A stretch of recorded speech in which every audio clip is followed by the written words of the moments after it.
Current affairs पे Rajput sir में आपका स्वागत है। दोस्तों आज हम डिस्कस करेंगे मई माह के टॉप 50 करंट अफेयर्स के क्वेश्चंस। मतलब इस वीक जो भी इंपॉर्टेंट करंट अफेयर्स के क्वेश्चंस फ्रेम हुए हैं वो सारे इस वीडियो के माध्यम से डिस्कस करेंगे। वीडियो थोड़ी सी जल्दी बनाने की कोशिश करेंगे लेकिन क्वेश्चन सारे कवर करेंगे, ठीक है ना। तो इस सप्ताह में जो भी इंपॉर्टेंट करंट अफेयर्स हुए हैं वो सारी हम डिस्कस करने वाले हैं, तो वीडियो मिस मत करिएगा, ठीक है दोस्तों। पहले प्रश्न की बात करते हैं। हाल ही में व्हाइटले अवार्ड्स 2026 किसने जीता है? Recently who has won the Whitley awards 2026? दोस्तों इसका करेक्ट उत्तर है option number B, Barkha Subba and Praveen Shaikh. दोस्तों व्हाइटले अवार्ड्स की बात करें तो व्हाइटले अवार्ड्स को ग्रीन ऑस्कर भी कहा जाता है, और जो बायोडाइवर्सिटी कंजर्वेशन या जैव विविधता संरक्षण के लिए जो लोग काम करते हैं उन्हें मुख्यतः व्हाइटले अवार्ड्स या ग्रीन ऑस्कर प्रदान किया जाता है। नेक्स्ट प्रश्न की बात करते हैं। हाल ही में भारतीय रिजर्व बैंक का डिप्टी गवर्नर किसे नियुक्त किया गया है? Recently who has been appointed as the deputy governor of reserve bank of India? तो दोस्तों ये नियुक्त किए गए हैं option number B, Rohit Jain. ये फोटो में देख रहे हैं यही है रोहित जैन। इन्हें हाल ही में रिजर्व बैंक ऑफ इंडिया का डेप्यूटी गवर्नर नियुक्त किया गया है। अच्छा, रिजर्व बैंक ऑफ इंडिया की बात हो रही है तो आपको दो चीजें इसमें अच्छे से याद होनी चाहिए। पहली चीज तो इसकी स्थापना कब हुई थी? तो इसकी स्थापना हुई थी 1935 में, ठीक है। 1935 1 अप्रैल 1935 को इसकी स्थापना हुई थी। वहीं इसका मुख्यालय मुंबई में स्थित है और वर्तमान में इसके गवर्नर कौन है? शक्तिकांत दास जी, ठीक है दोस्तों। अगले प्रश्न की बात करते हैं। हाल ही में हिंदुस्तान एरोनॉटिक्स लिमिटेड HAL के नए चेयरमैन एवं मैनेजिंग डायरेक्टर CMD के रूप में किसे नियुक्त किया गया है? Recently who has been appointed as the new chairman and managing director CMD of Hindustan aeronautics limited? तो इसका करेक्ट उत्तर है ऑप्शन नंबर बी, रवि के। ये पिक्चर में दिख रहे हैं यही है रवि के, जिन्हें हाल ही में हिंदुस्तान एरोनॉटिक्स लिमिटेड का चेयरमैन एंड मैनेजिंग डायरेक्टर नियुक्त किया गया है। अच्छा, HAL की बात हो रही है तो HAL की स्थापना कब हुई थी? इसकी स्थापना हुई थी 1940 में, ठीक है। तो याद रखिएगा 1940 में HAL की स्थापना हुई थी। मुख्यालय इसका बेंगलुरु में है। कहां पर है? बेंगलुरु में। अगले प्रश्न की बात करते हैं। वित्त वर्ष 2025-26 में यूनिफाइड पेमेंट इंटरफेस पर कितने लेन देन दर्ज किए गए हैं? In physical year 2025-26 how many transactions were recorded on unified payments interface? इसका करेक्ट उत्तर है दोस्तों option number C, 24,162 crore. Unified payment interface के माध्यम से वर्ष 2025-26 में 24,162 करोड़ का लेन देन हुआ है। अच्छा, यूनिफाइड पेमेंट इंटरफेस की बात हो रही है तो उसका संचालन कौन करता है? NPCI। NPCI संस्था जो national payment corporation of India है, ये संस्था द्वारा यूनिफाइड पेमेंट इंटरफेस का संचालन किया जाता है। अच्छा, NPCI का मुख्यालय कहां पर स्थित है? तो वो मुंबई में स्थित है, ठीक है दोस्तों। अगले प्रश्न की बात करते हैं। हाल ही में 2026-27 के लिए लोक लेखा समिति का अध्यक्ष किसे नियुक्त किया गया है?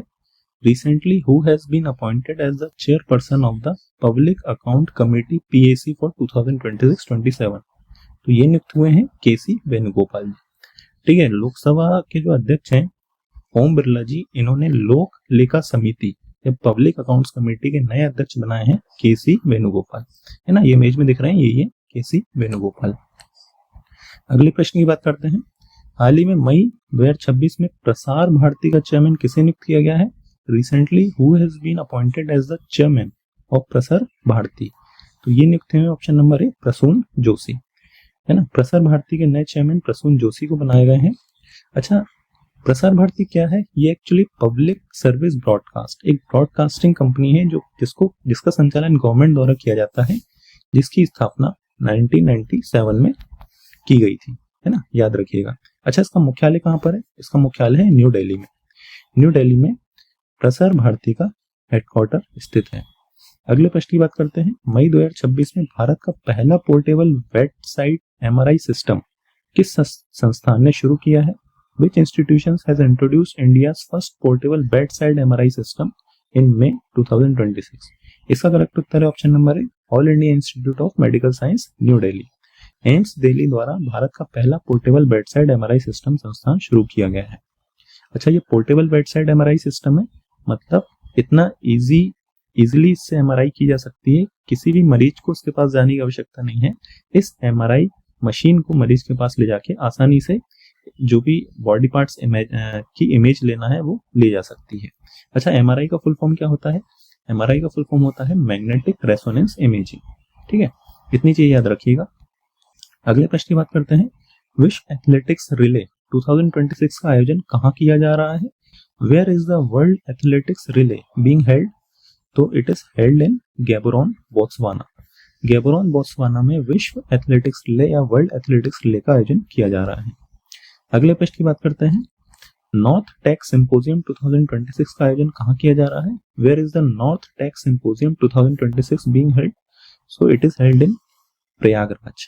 ठीक है। अच्छा, इसका आयोजन हो चुका है 4 से 6 मई के बीच इसका आयोजन हुआ था प्रयागराज, उत्तर प्रदेश में। अच्छा, नॉर्थ टेक सिंपोजियम है क्या?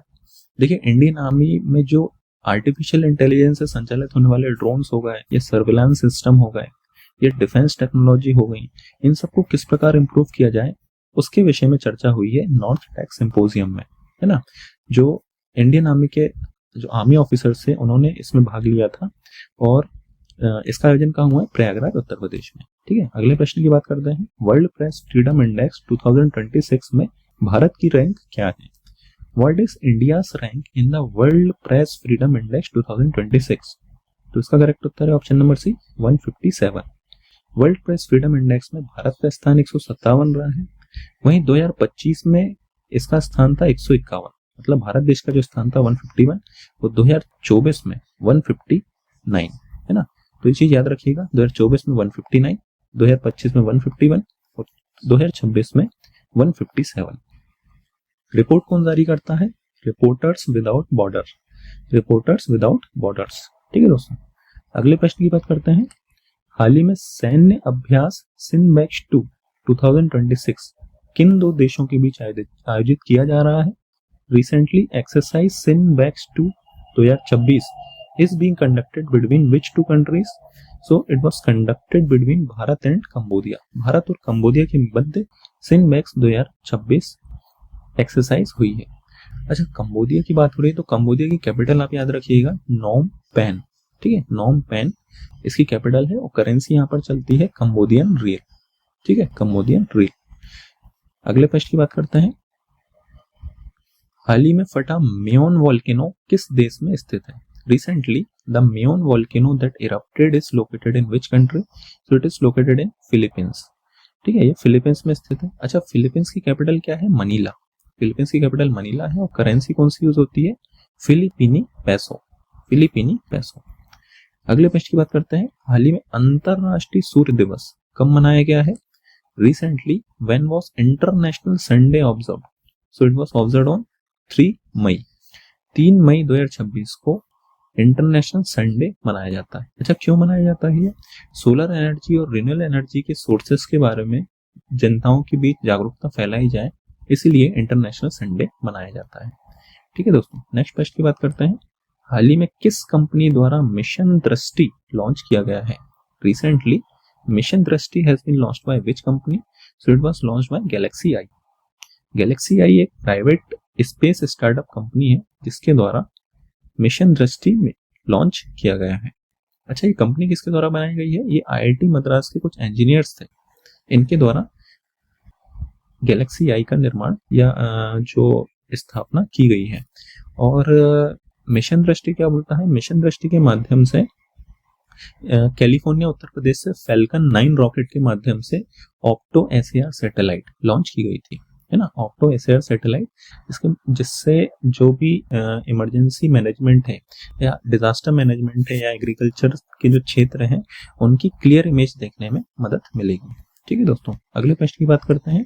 हाल ही में पानी के अंदर सबसे बड़ा राष्ट्रीय ध्वज फहराने का गिनीज रिकॉर्ड किस राज्य या केंद्र शासित प्रदेश द्वारा बनाया गया है? Recently, the Guinness World Record for largest underwater national flag unfurling was achieved by which state and union territories?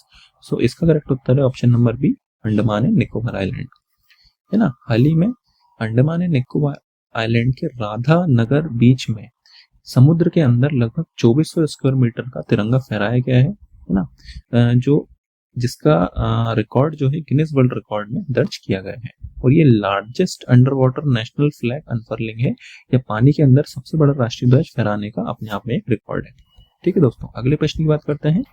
Recently who माफ कीजिएगा Recently, who won the Pulitzer Prize 2026 in the Illustrated Reporting and Commentary? हाल ही में 2026 का Pulitzer prize illustrated reporting and commentary किनके द्वारा जीता गया है?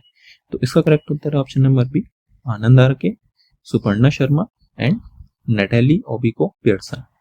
ठीक है दोस्तों, इन तीनों के द्वारा पुलित्जर प्राइज जीता गया है। अच्छा, पुलित्जर प्राइज जो है वो जर्नलिज्म, लिटरेचर या म्यूजिक कंपोजिशन जैसे क्षेत्रों में दिया जाता है। ठीक है, तो ये इन 3 फील्ड में बेसिकली ये दिया जाता है। अगले प्रश्न की बात करते हैं।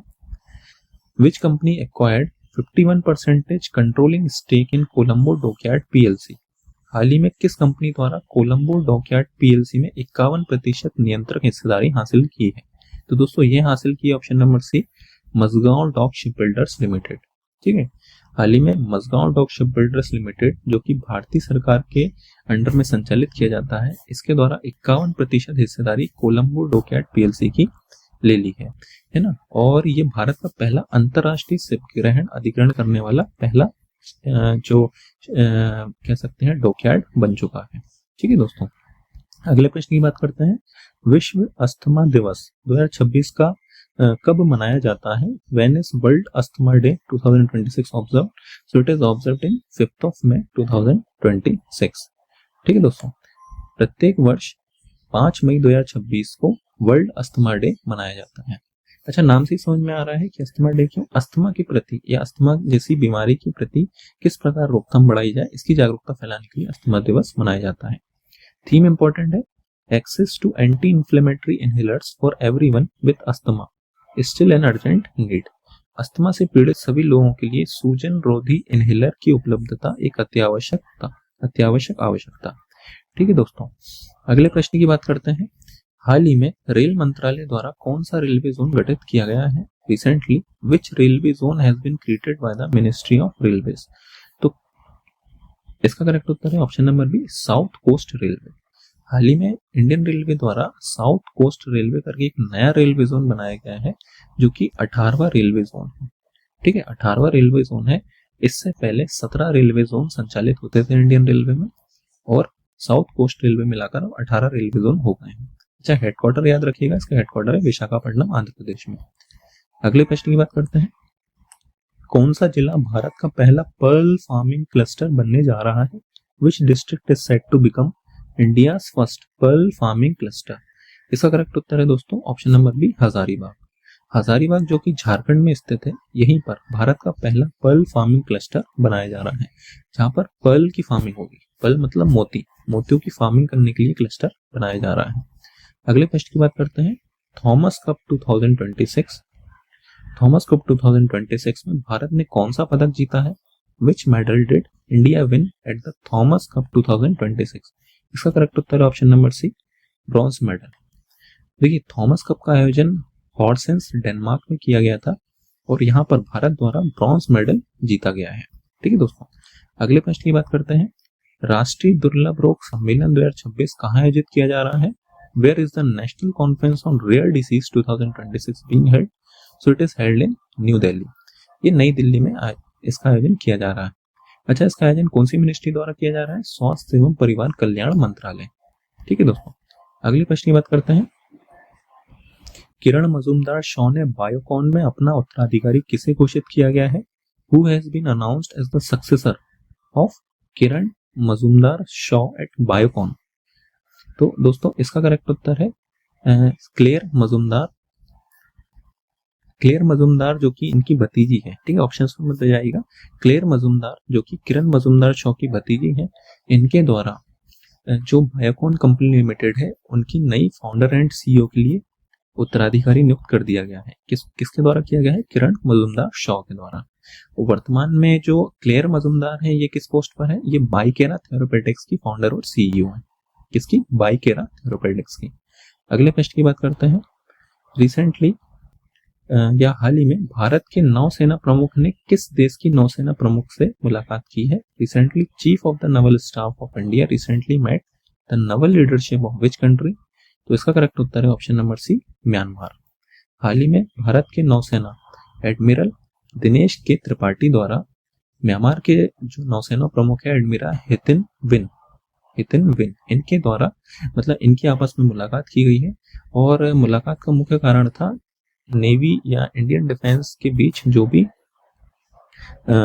बेहतर चीजें हो सके उसके बारे में डिस्कशन करना। ठीक है, अच्छा म्यांमार की बात हो रही है, म्यांमार की कैपिटल क्या है? नेपिदो।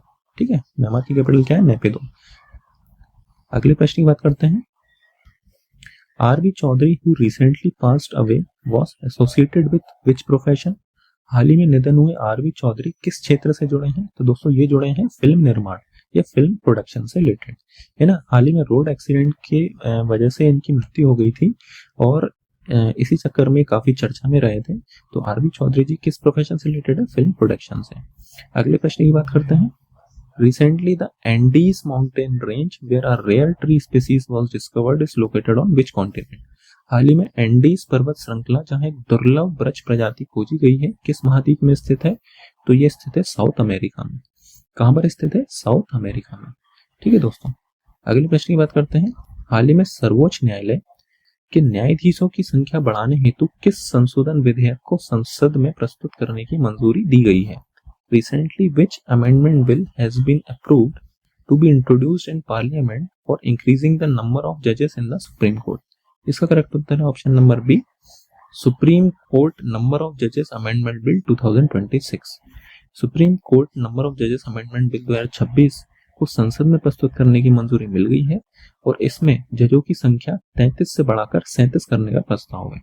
मतलब वर्तमान में जजेस की संख्या कितनी है? 33 और इसको 37 करने का प्रावधान है। मतलब 4 नए जजेस सुप्रीम कोर्ट में नियुक्त किए जाने हैं।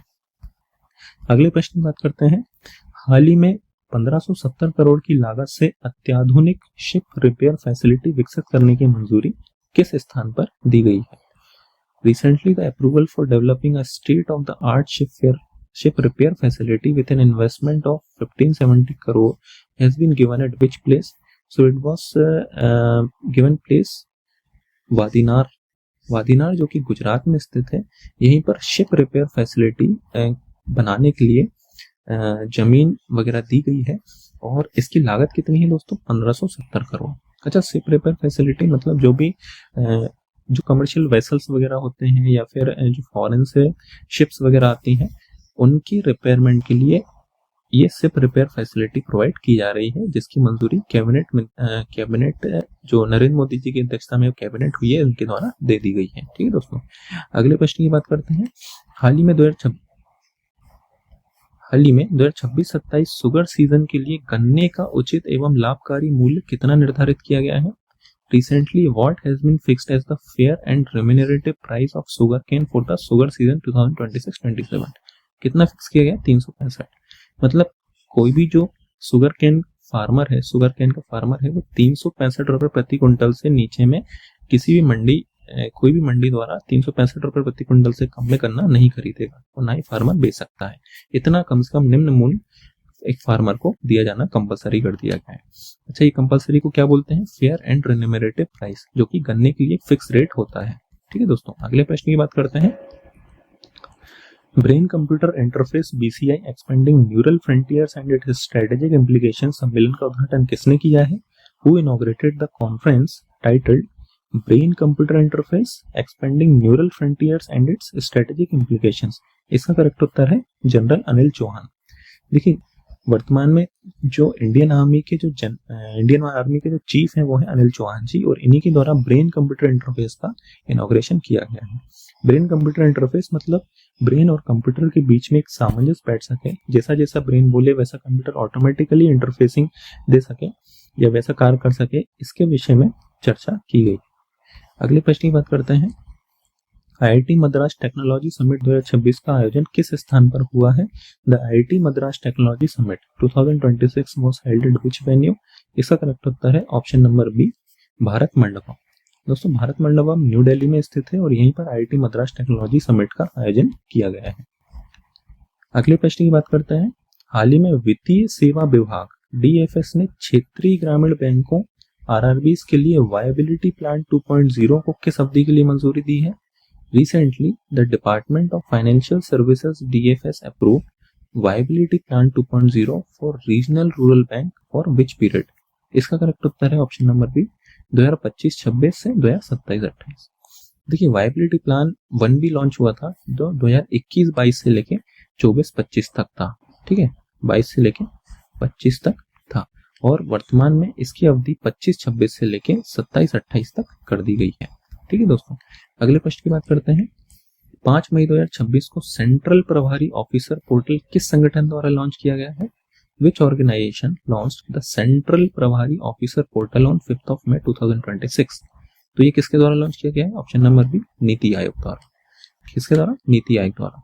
अच्छा, ये पोर्टल किस लिए करता है? मतलब जो गवर्नमेंट में जो रियल टाइम गवर्नेंस या स्टेक होल्डर्स होते हैं उसको किस प्रकार बेहतर बनाया जाए, स्टेक होल्डर्स के बीच कैसे बेहतर कोऑर्डिनेशन बनाया जाए, इसके लिए सेंट्रल प्रभारी ऑफिसर CPU पोर्टल लॉन्च किया गया है। अगले प्रश्न की बात करते हैं। हाल ही में भारत और यूरोपीय संघ द्वारा निम्नलिखित किस विषय पर पहल शुरू की गई है? Recently India and the European Union launched proposals on which following subjects?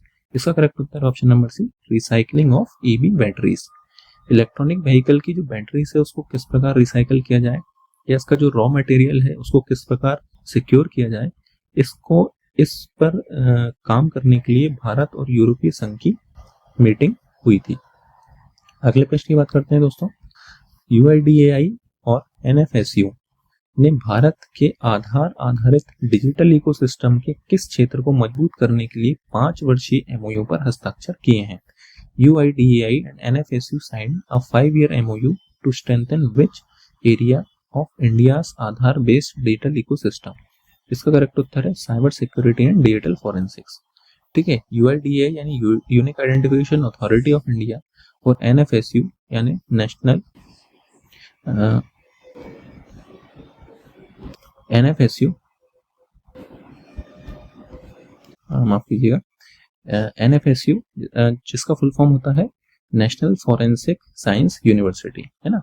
So unique identification authority of India और नेशनल फॉरेंसिक साइंस यूनिवर्सिटी से मिलकर साइबर सिक्योरिटी और डिजिटल फॉरेंसिक को बेहतर बनाने के लिए या और मजबूत बनाने के लिए 5 वर्षों के लिए MOU साइन किया गया है।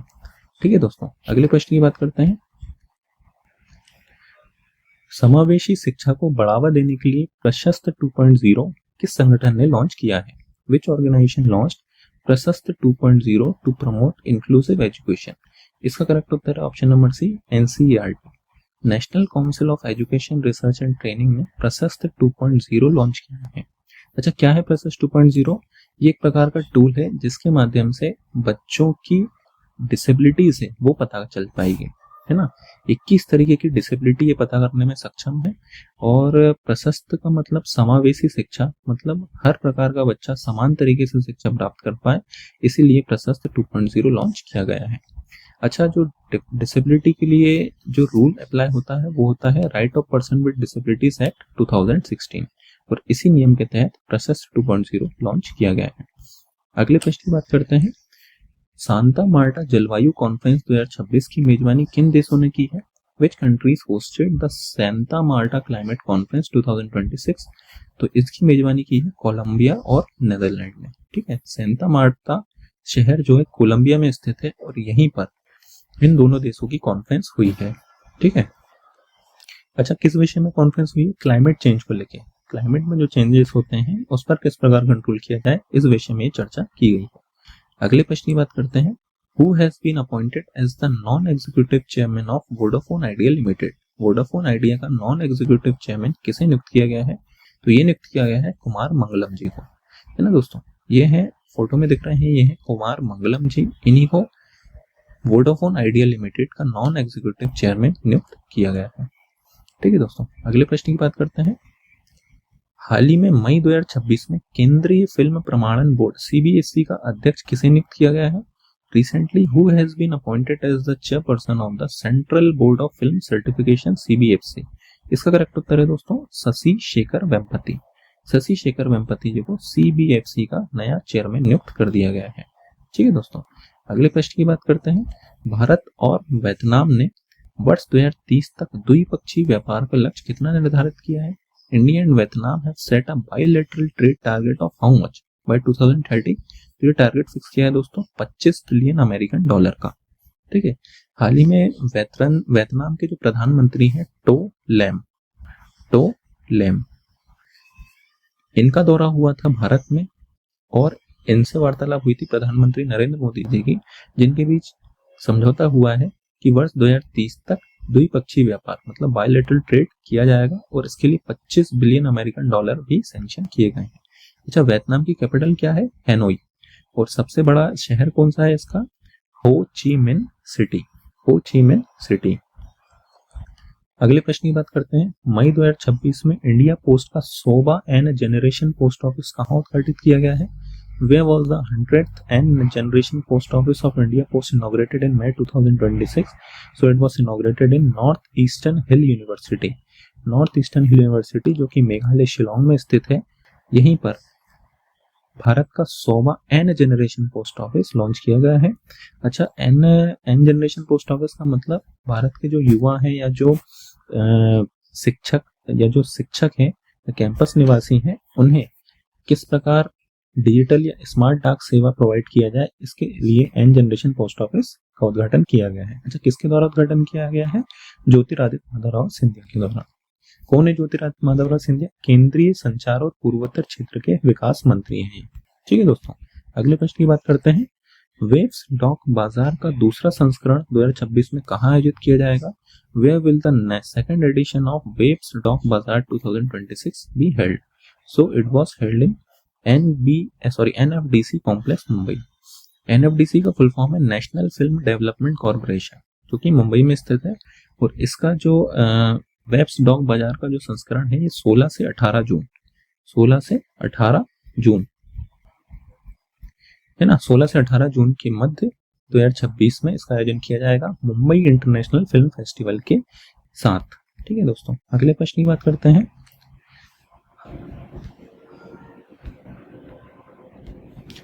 हाल ही में महिलाओं और बच्चों के स्वास्थ्य रिकॉर्ड को डिजिटल रूप से ट्रैक करने के लिए कौन सा प्लेटफॉर्म लॉन्च किया गया है? Recently, which platform has been launched to digitally track the health record of women and children? तो उसका करेक्ट उत्तर है option number B, Janani. Janani का फुल फॉर्म है journey of antenatal, natal and neonatal integrated care. क्या है?